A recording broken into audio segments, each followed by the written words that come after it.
What's up, guys? We are here in Atlanta, Georgia at Truist Park. We're about to do a ballpark tour of the Atlanta Braves ballpark, Truist Park. I will not be talking very much. I'm going to let the tour guide do that. So come on, explore with us, Truist Park ballpark tour.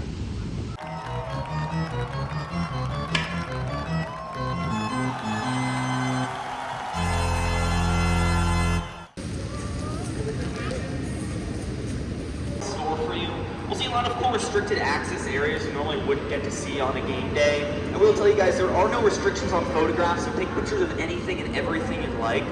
Alright, a couple of notable things about the Braves I might reference throughout our tour today. Braves are the longest continually operating franchise in baseball history. It's just a fancy way of saying we haven't missed a single season of baseball in 152 years. That's longer than any other team in Major League Baseball can say. We started playing baseball in Boston in 1871. Moved to Milwaukee in 1953. We've been playing as the Atlanta Braves here in Atlanta since 1966. Now, it's actually the third stadium we've played at here in Atlanta. The first was Atlanta Fulton County Stadium. That held a capacity of 52,000 fans. Then for the start of the 1997 baseball season, we moved into Turner Field, which held 50,000. Here at Truist Park, we opened up in 2017, and we have a capacity of 41,500 seats, plus room for 2,000 more general admission areas. For an overall capacity of 43,500, a couple thousand lower than our previous stadiums. You'll notice it's a little bit more of an intimate viewing experience if you haven't been here before and you've been to our previous stadiums. So there's really not a bad seat in the house. I do like to preface that we go to all the really nice fancy areas on our tour today, but even if you're all the way up in the grandstands, you have a really great view of the ballpark.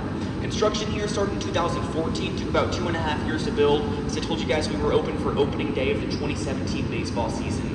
Now, in our long history, we've won 4 World Series championships, at least 1 in each city. We've won 2 here in Atlanta, of course. We're currently defending our 6th-time National League East title. But that about covers the main important things we might cover along the way. We'll talk a lot about Braves history, the stadium, and of course the Braves team currently. But if you guys want to start walking this way with me, fighting that starting lineup in chalk, we update that a couple hours before first pitch each game. For a 7:20 game, start usually around 4 p.m. Now, I also like to point out this Clubhouse store. This is our main flagship Clubhouse store. This is the internal entrance, which we don't have access to, but there's an external entrance just to the left of where you guys came in today. It'll be to the right of where I drop you off at the end of the tour. I'm not trying to sell you guys anything, right? I don't blame you if you don't buy anything, but if you plan to and you're going to the game tonight, I would do it after the tour. I wouldn't wait till game time, because that's when your line is going to be before Tomahawk before. Most fans don't realize it's actually made out of Legos. So that's actually 17,257 Legos there.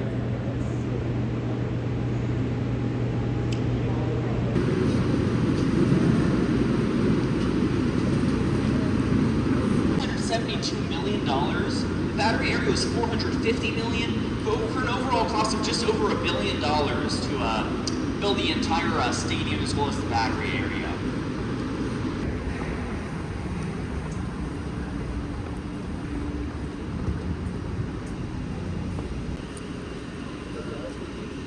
Now, before we go into 2 of our clubs here, I do want to kind of point out what the clubs are and how it works. We kind of have a view from right here of the 3 seating options that feed into the clubs. If you look at the first 4 rows of seats behind home plate, there are these green comfy seats. These green comfy seats are the same seats that are associated with all 3 clubs here in the ballpark. That's the Truist Club in the first 4 rows. There's 160 of those seats.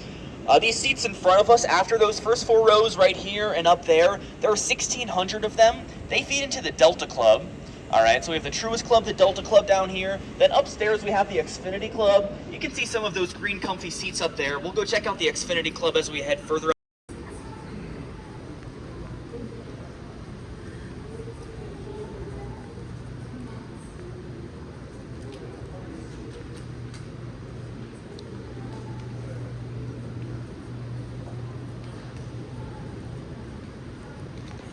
Food, steak and mashed potatoes depending on the night. They have a full-service bar down there called the Gold Glove Bar. I will tell you, all the food in here does come with your ticket. You do have to pay for alcoholic beverages, but that means you just got to eat your values worth of your ticket. All the way right here, and check out those balls in the jersey. Yeah.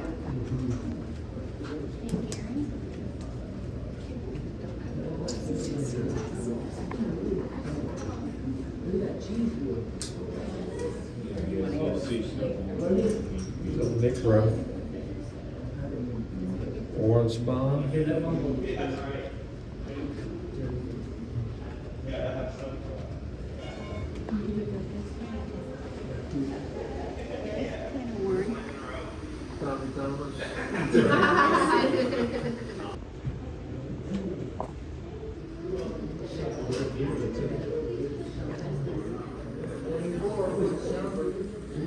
I got a couple of John Smoltz. Oh, really? We saw him at our vet. He goes Your to vet? our vet. Yeah, I wish him my John vet. Smoltz was in the back. John Smoltz was in our vet. Harvey looked it up.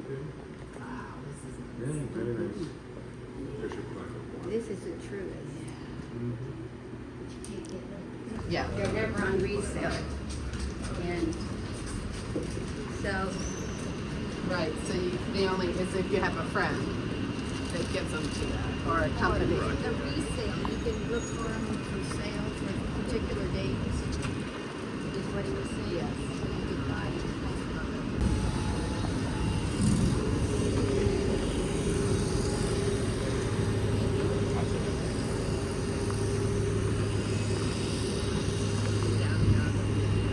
Yeah, it is. Normally it's, this is the hottest part of the stadium. Normally all the heat concentrates down here, but...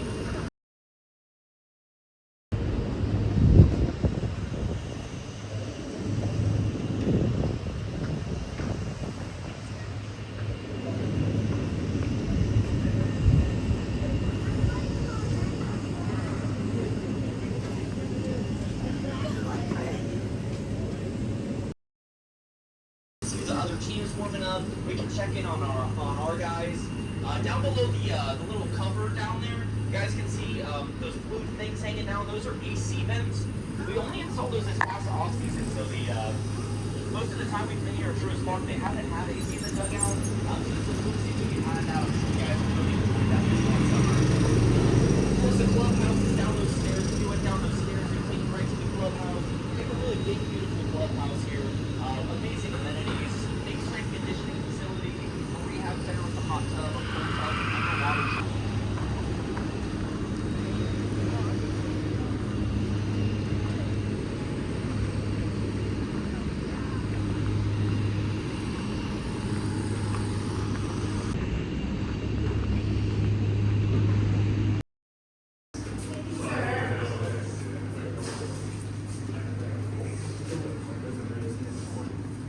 Which section the seating section is?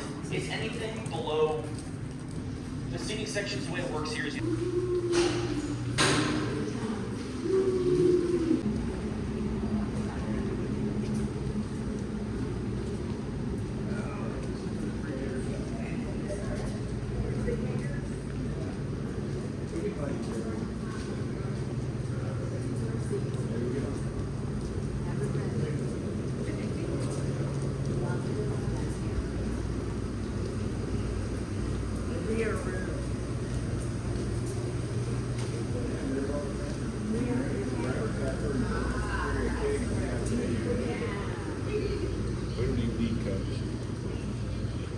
A great view is as if you missed that catch there. That's right. I'm sure you guys weren't too happy about that. I was here. As you guys come on in, feel free to take a seat in the first or second row. We'll only be down here for a minute, but if you'd like both to sit, I know we're doing a lot of walking today. Like I said, this area is called Below the Chop. Unfortunately, you cannot find an individual ticket down here. This is a group rental event space. You'll notice it's a common theme here at the ballpark. A lot of different areas you can rent out to have your own group down here, whether it's a personal event or a work event, stuff like that. So this seats 60 to 90 people. But down on that end, you got a full service bar, a buffet where they serve you food. Over on this end, of course,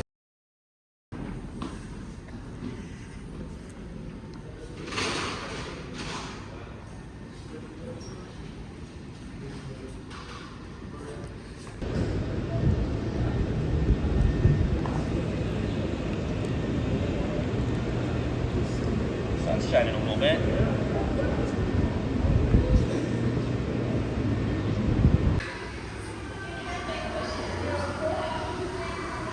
Imagine playing summer baseball in that jersey. If you ask me, these guys in the picture here don't look very happy wearing those jerseys. All right, this is the style of jersey you guys saw downstairs, that game-worn Hank Aaron jersey. I always like to point out that black tomahawk. That's very specific to our Milwaukee years. Of course, the Atlanta Braves wear the red tomahawk or the navy tomahawk, but the black tomahawk was only ever worn as the Milwaukee Braves. There's a jersey here. I always like this powder blue style we wore for some time during the 1980s. Here, which is very exciting. Cy Young Award for the best pitcher in each league each year. So we'll talk about some of the...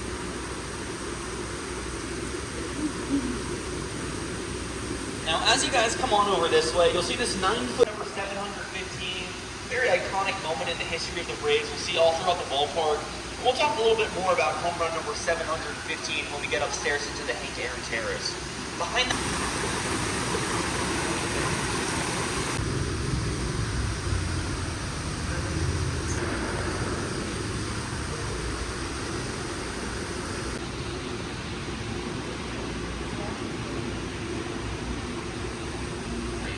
Now, of course, Sid Breeden was known as one of the slowest player runs in one game. When he did so in 1986, he was the 11th player in Major League Baseball. Oh, yeah, with mustard. It has to have mustard.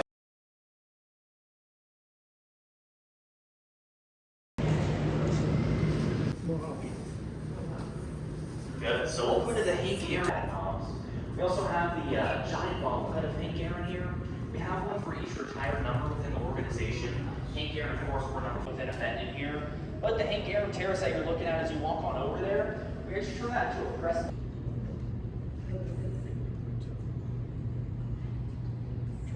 Take a seat if you'd like.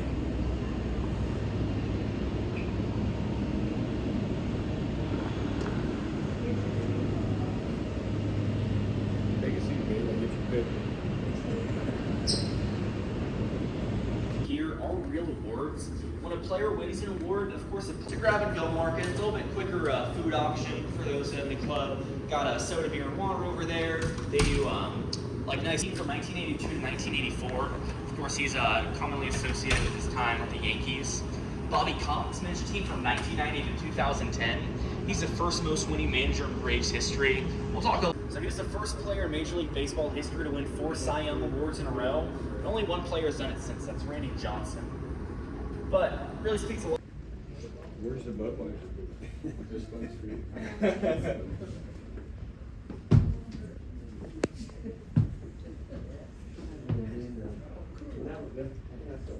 We can see Comcast regional headquarters there.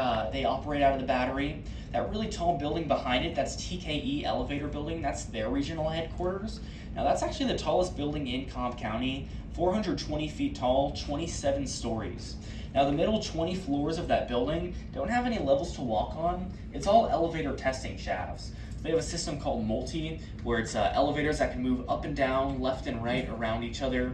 A system called Twin, where it's multiple elevators in one shaft, which is pretty handy for high rises in places like New York City and stuff like that. They even have an elevator test crashing shaft. So they just take a cab in the elevator shaft and just drop it from the top and let it hit the bottom for safety, of course. Now to the left of that, behind the Comcast building, we can't see it from here, but that we have Papa John's regional headquarters in the Battery as well. They do a lot of recipe testing, menu. We can see some folks on one of the balconies. We have a bunch of those balconies overlooking the field. You guys can imagine that was pretty popular during the COVID season of baseball when fans weren't allowed in the stadium. People would rent rooms, have big parties out on the balconies where they could watch the game.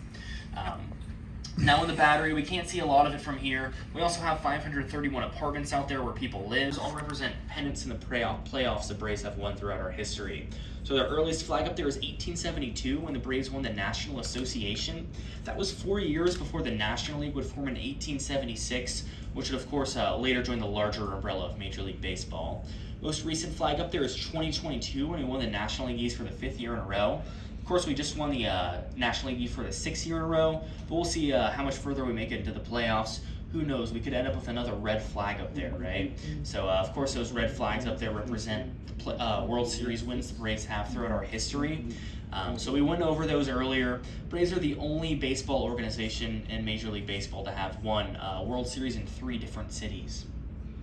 Now down below that we have the Chick-fil-A cow. We call her Kathy the cow, after the founder of Chick-fil-A, Truist S. Kathy. She's 40 feet tall and 18,000 pounds. She actually lived at our previous stadium, Turner Field, but made the move here in 2017. But before doing so, we shipped her down to New Orleans where they work on Mardi Gras floats. So they did a lot of surgery and repair to her. She actually used to do a tomahawk chop with her arm, but they took the motor out of her. So she actually lost some weight before returning here to Orlando. To the left of that, we have the big Truist Park sign. It's one of the biggest scoreboards in Major League Baseball. It's 121 feet by 65 feet, made up of 8.5 million LEDs. So it's a really big, beautiful state-of-the-art display we have here. Just below that, we have the batter's eye. It's required by Major League Baseball in all baseball parks. Just a big dark green area to provide contrast against the white ball flying at the batter. So we customized ours according to the geography of Georgia. Got some native trees and plants up there, some moss and rocks, as well as that waterfall, which we actually do turn off during innings of baseball, just because those streaks of light within the waterfall can interfere with the batter's view of the ball if it falls in front of the waterfall just right. Now on the right-hand side and left-hand side of that batter's eye, we have our bullpens. The State Farm bullpen belongs to the Braves. T-Mobile bullpen belongs to the visitors.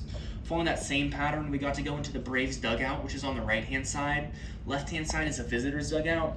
Now I actually chose to put our dugout on the right-hand side because the sun typically comes shining in on the third base side for an evening game. So we let the visitors deal with the sun in their eyes in their dugout, where you get to hang out in the shade. So that's also my tip for buying tickets here in the future, especially during those summer months. I always prefer to be on the first base side, where you're typically in a lot more shade than you are sitting in the sun on the third base side. Not that any of you guys should worry about where you're sitting tonight. I'm sure it'll be a nice, cool night. Last thing we'll talk about before we get moving, all those retired numbers on the left-hand side. Number 3 is Dale Murphy. All right, Dale Murphy won 5 Silver Slugger Awards, or rather 5 Gold Glove Awards, 4 Silver Slugger Awards, made 7 All-Star appearances, and yet he's the only guy up there who's not in the Cooperstown Baseball Hall of Fame. Number 6, that's Bobby Cox. Told you guys earlier he's the first most winning manager in baseball history. He managed a team from 1990 to 2010. Of course, the Braves went from worst to first from 1990 to 1991. 91 started their streak of 14 divisional titles in a row. Went to 5 World Series during that time span. Won the 95 World Series, and that's a large bit more red than all the other ones. We just inducted Andrew Jones into the, retired his number on September 9th. Andrew Jones was an amazing outfielder, in my opinion, probably the greatest of all time. And he's one of 4 Major League Baseball players with more than 10 Gold Glove Awards and more than 400 home runs. So he's really fantastic. He spends a lot of time here at Truist Park as well. Number 29, that's John Smoltz. 31 is Greg Maddux. 2 amazing pitchers we had in that trio of starters in the 1990s. So they were really fantastic for us. Number 35, that's Phil Niekro. He's the most winning knuckleball pitcher in Major League Baseball history. Number 41, that's Eddie Matthews, the only Brave to have played in Boston, Milwaukee, and Atlanta. He was also on the first ever cover of Sports Illustrated magazine. Number 44, that's Hank Aaron. We talked a lot about Hank Aaron today, right? He had a total of 755 home runs during his career. Really huge for Braves history. Number 47, that's Tom Glavine, the third of that amazing trio of starters in the 1990s. Tom Glavine actually pitched Game 6 of the 1995 World Series and really solidified that win for us. Number 42, of course, that's Jackie Robinson. Only number up there not in red. He never played for the Braves, only played for the Brooklyn Dodgers. But because he broke the color barrier on April 15th, 1947, had such a huge impact on the game as well as the country, his number is the only one retired across all 30 Major League Baseball teams. But if you guys don't mind,